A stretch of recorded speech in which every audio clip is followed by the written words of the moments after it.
Hi there, friends. I'm Vasco. I'm part of the team behind the first global Scrum Master Summit. If you're a Scrum Master, the Scrum Master Summit is a place to learn, to share, and to meet new friends. We will have lots of live sessions where you can meet and network with other Scrum Masters from all over the globe. So make sure you check it at bit.ly/SM Summit and the numeral 21. That's bit.ly/SMSUMMIT21. We have 7 amazing keynotes or more, as we are still organizing the conference as I record this, and 8 tracks that feature people like you and thought leaders sharing their insights and knowledge to help you become an awesome Scrum Master. So once again, check it out at bit.ly/SM Summit 21. That's all lowercase, all one word, SM Summit and the numeral 21. I'll see you on the virtual conference floor. All right, now on to the show.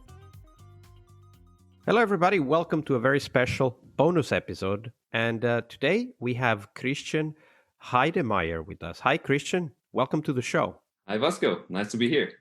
So I didn't say the topic of the podcast at the start because I think it's well introduced as I read Christian's bio. So Christian is a psychologist, but he's also a product developer who focuses on helping teams develop and reach a high-performance stage in their development.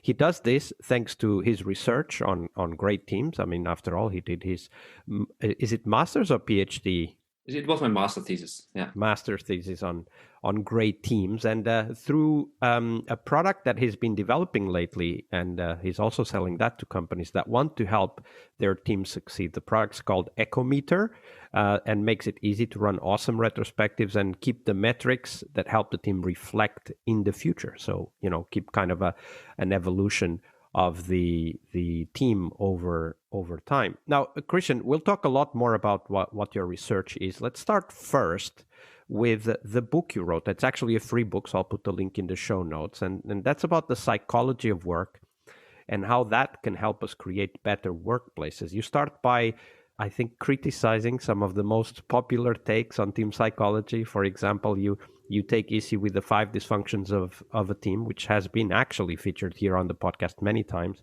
And you criticize the use of a study on psychological safety, made only with Google employees. And that's quite a controversial way to start that book. So walk us through your thinking here. What are we missing when we look at those 2 sources, the 5 dysfunctions of a team and psychological safety study made at Google?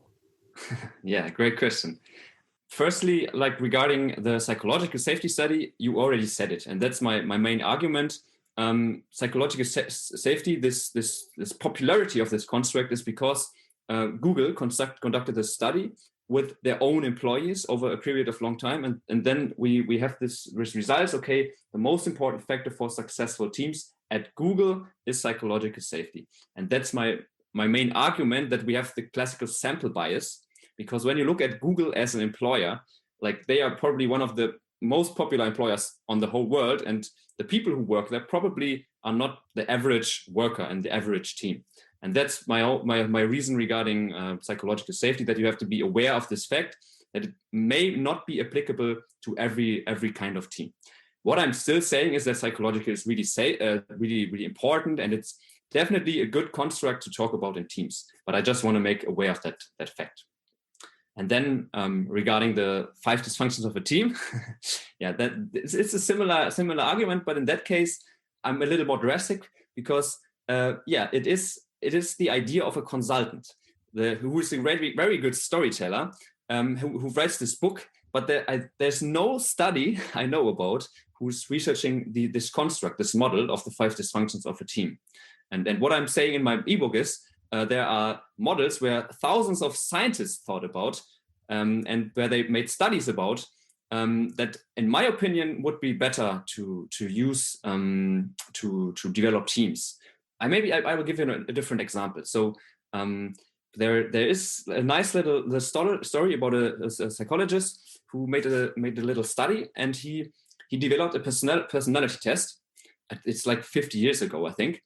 And he asked his students to fill it out, this personality test, and afterwards He gave them the results. And in the end, I think roughly 90% said, oh, that's an amazing personality test. It perfectly describes who I am. The interesting part about this is everybody got the exact same results.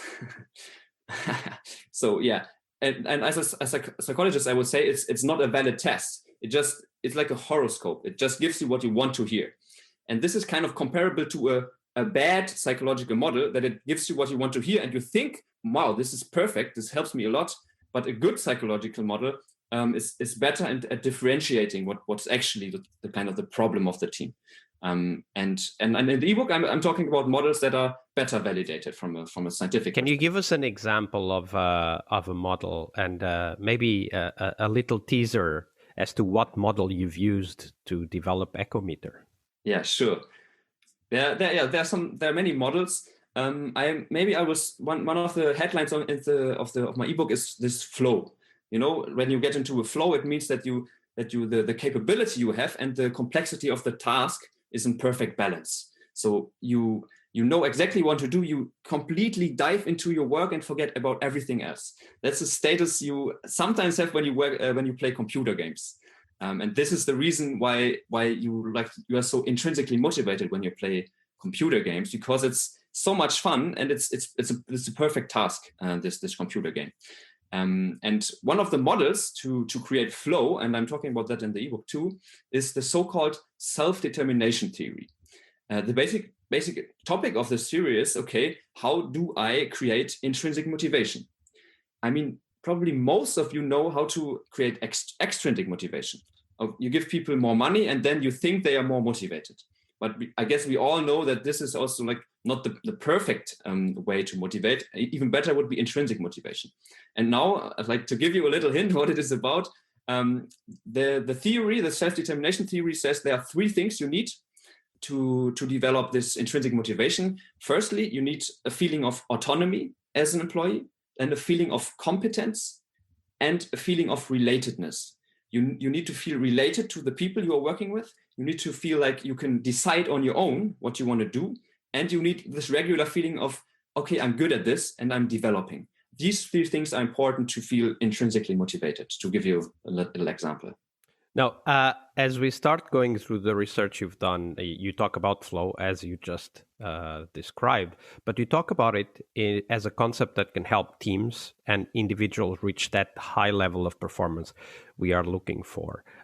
You've already introduced kind of the flow concept here, but walk us through how we can, as Scrum Masters, bring these ideas, these thoughts, the concept of flow and the ability to create those intrinsic motivators. How can we bring that to the team? Like, what can we do as Scrum Masters?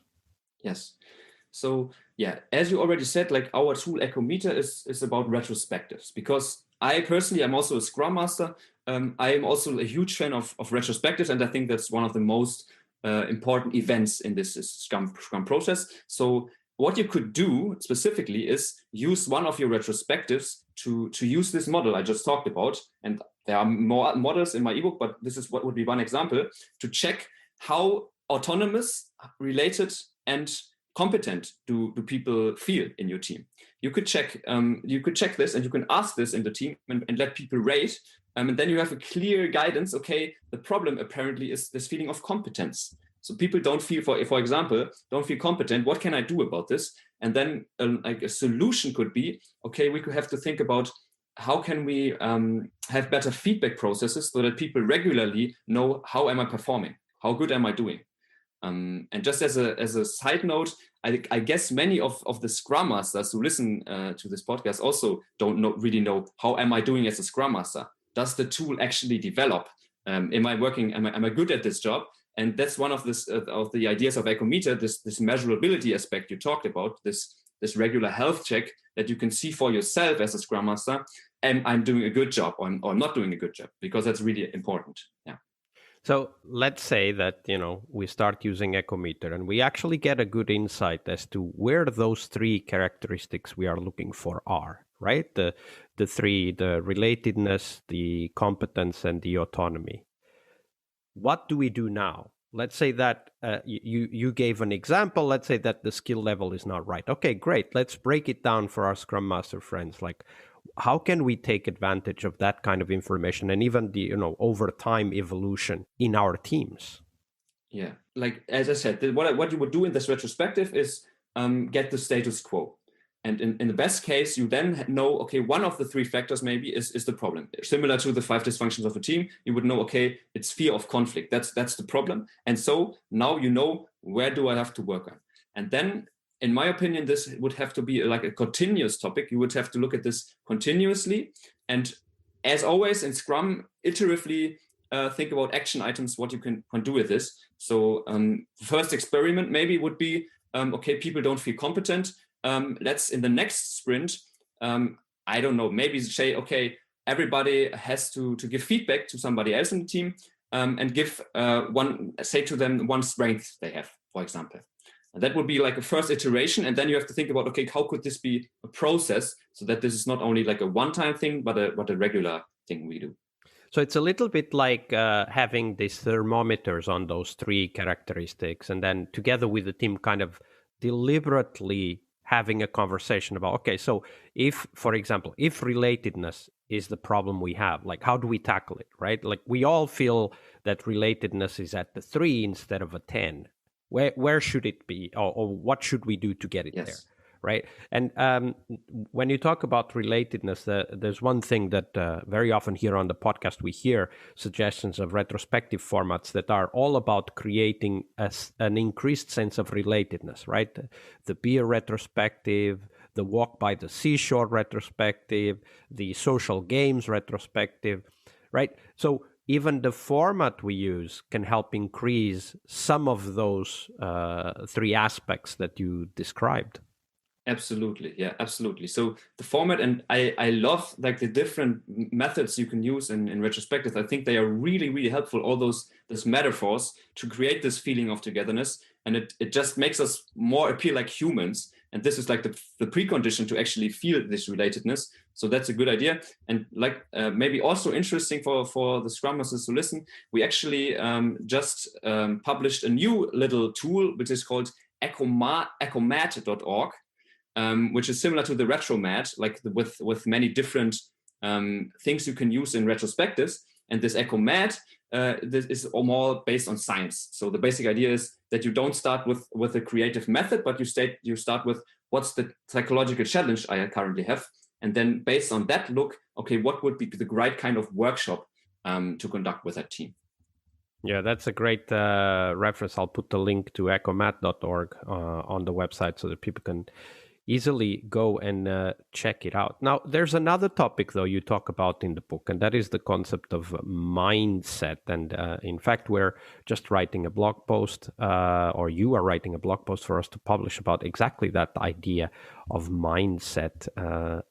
What is that you mean? What is it that you mean by mindset, and why is mindset or not an important aspect of how teams perform?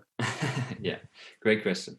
So yeah, I'm talking about mindset because when we developed Echometer, we interviewed many Scrum Masters and Agile coaches, and we wanted to know, okay, what are your challenges? And one word we really often heard was this construct of mindset. And one of the headlines in my ebook now is mindset is overrated, and I'll explain you why I think that mindset is overrated. Firstly, what is mindset? So I guess you probably talked about this in the podcast earlier. As a psychologist, the best and most scientific definition of mindset would be the one of Carol Dweck, growth mindset and fixed mindset. Shall I give a short explanation? Yeah, go for it. Okay. Give us a short overview. Okay, so the basic idea is that some people tend to have a fixed mindset regarding things. For example, let's say intelligence. This person, or I am intelligent since I was born, and this is the way I am. And there is this growth mindset who says, I am intelligent, but I developed into this state, and I still can develop even more. So I have this growth mindset that I can develop regarding the different capabilities I have. And this is the basic definition of fixed and growth mindset. And the interesting thing about this is that Carol Dweck conducted studies, and she showed that people who tend to have a growth mindset are more healthy and more productive compared to the ones who have a fixed mindset. Yeah, and what's now my hypothesis, as I said, like that mindset is overrated. So why is that? So people tend to explain behavior by looking at the mindset of people. I will give you an example. Imagine this person, you're driving with the car and you see this person like racing really fast and ignoring the red lights. And you are like, okay, this person is an idiot. I don't like them. I like him. He's probably just came from jail. He's a bad person because he's ignoring all the rules we have in our society. So this is maybe your first reaction. This is a bad person. At the same time, what you maybe don't know, this person is maybe like a husband with his wife, and his wife is heavily pregnant. And so it's not the person that's bad, but it's the situation. It's the surrounding, it's the structure kind of. That's the core root of this behavior. But this effect I was just explaining is the so-called fundamental attribution error. And actually, Jeff Sutherland himself talks about the fundamental attribution error when explaining Scrum, because Scrum is about changing the situation and not changing the mindset. And so as I heard all those people talking about mindset, I was like, apparently they don't understand one very important aspect of Scrum, which would be that you have to change the structure. Mindset follows structure.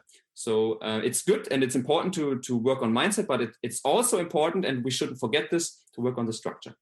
Yeah, that's actually a great point. We've talked sometimes, not very often here on the podcast, about this, what you call the fundamental attribution error, which is to blame people for things that are reliable outcomes of the system that is in place, right? For example, if there's a system of rushing to release something, the inevitable outcome is that low quality will emerge. It might take a while, but it will emerge, no matter how good the developers and the testers are on that particular team.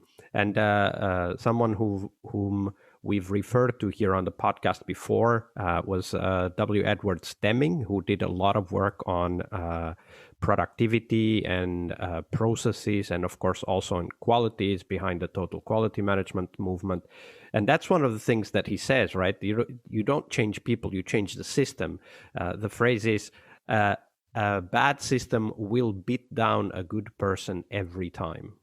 And perhaps for us as Scrum Masters, there's an insight of learning here that we need to take further, right? So like, in your perspective, having done the research you've done and worked with these teams, and even the data you're collecting through Echometer, how can we help Scrum Masters to step out of this fundamental attribution error and actually to start to see the system? Because if you don't see it, you can't change it either. Yeah, great question. Yeah, I have actually in my ebook, I propose 12 workshops you could do within your team, within your retrospective, maybe, that in the first step make you aware of this effect of this fundamental attribution error. Basically, I wanted to add one thing regarding how does performance, how is performance created. We talked about structure and the system, and we talked about the mindset. And there's actually a third thing that I don't hear very often, which would be the task. So what you can also look at is the task. How is the task designed? And that's one of the workshops in my ebook too. You could think about, okay, is this a task that provides regular feedback?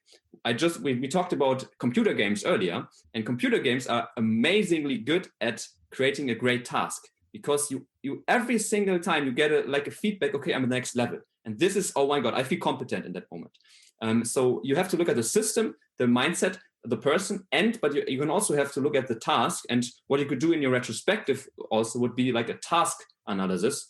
If the task provides you, as I said, with feedback, does it have a good goal, and so on. So we've talked about structure, mindset, task. We talked about how sometimes when we focus on mindset, we're actually forgetting that it is the structure that is causing that outcome that we're looking at. We talked about the importance of feedback in feeling competent on the task level. But let's get back to that idea. And I wanted you to give what you've learned from the research you've done and the work that you've done with Scrum Masters, the data you collected from Echometer.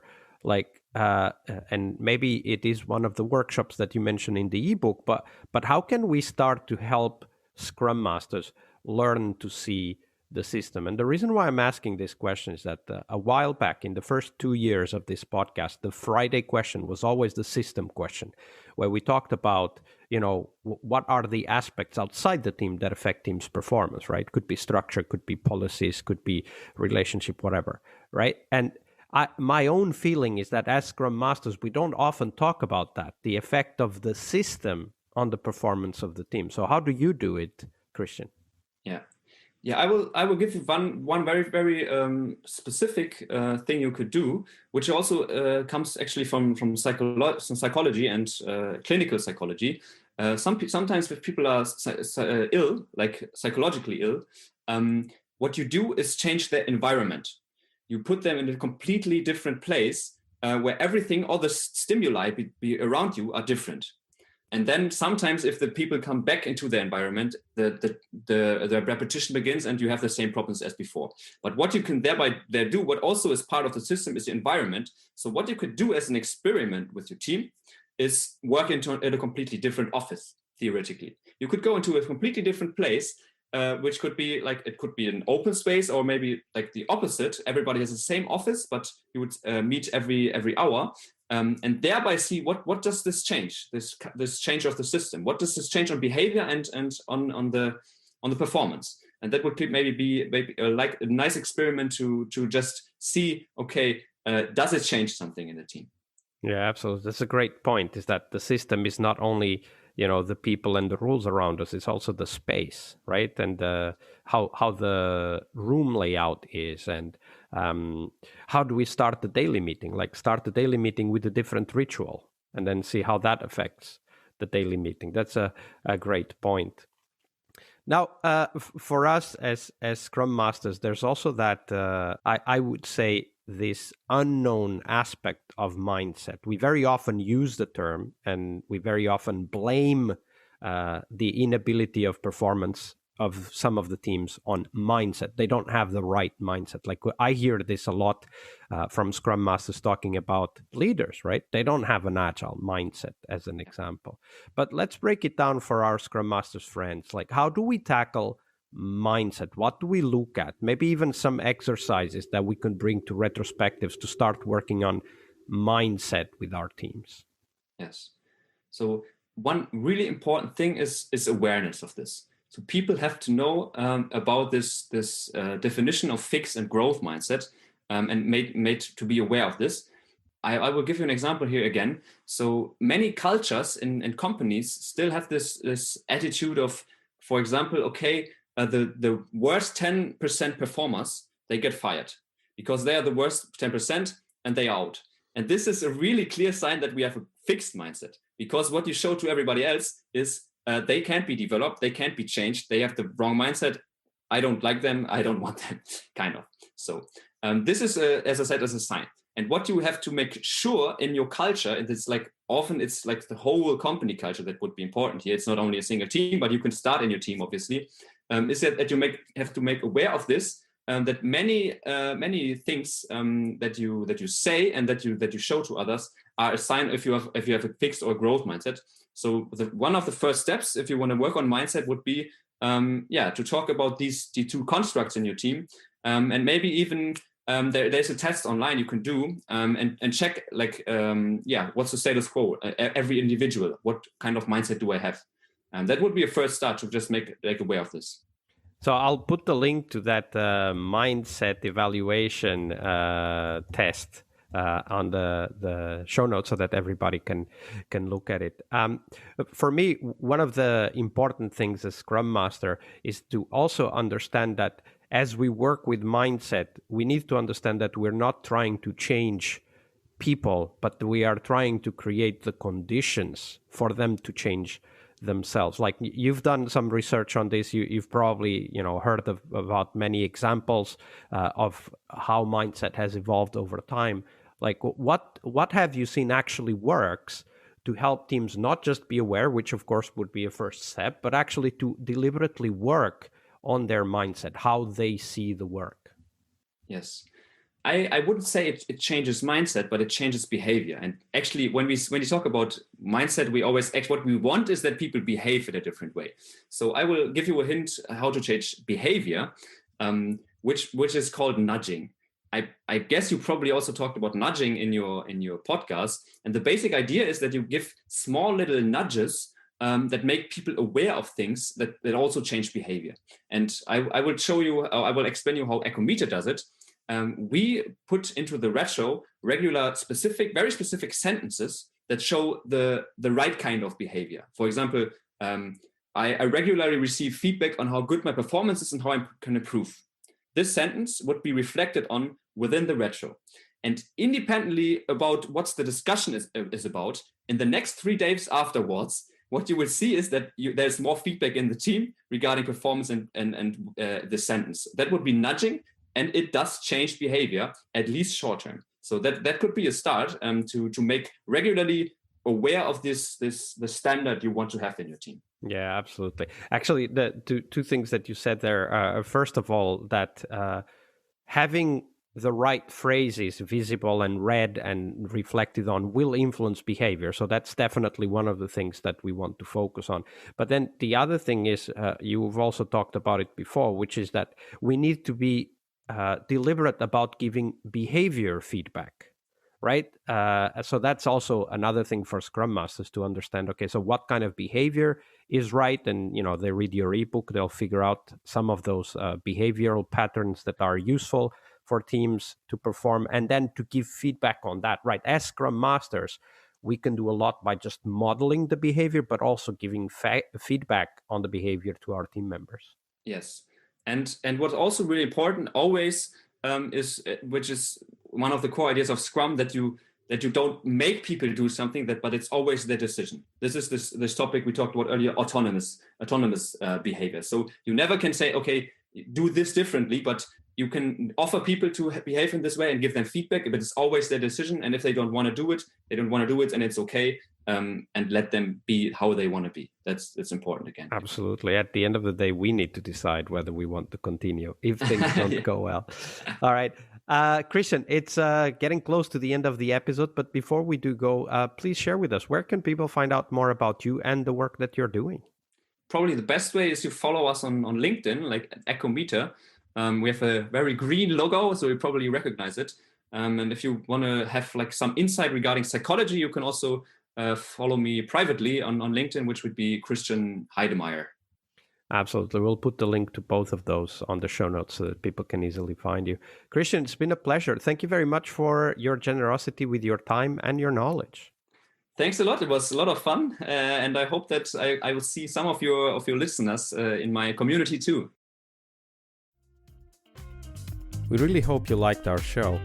And if you did, why not rate this podcast on Stitcher or iTunes? Share this podcast and let other Scrum Masters know about this valuable resource for their work. Remember that sharing is caring.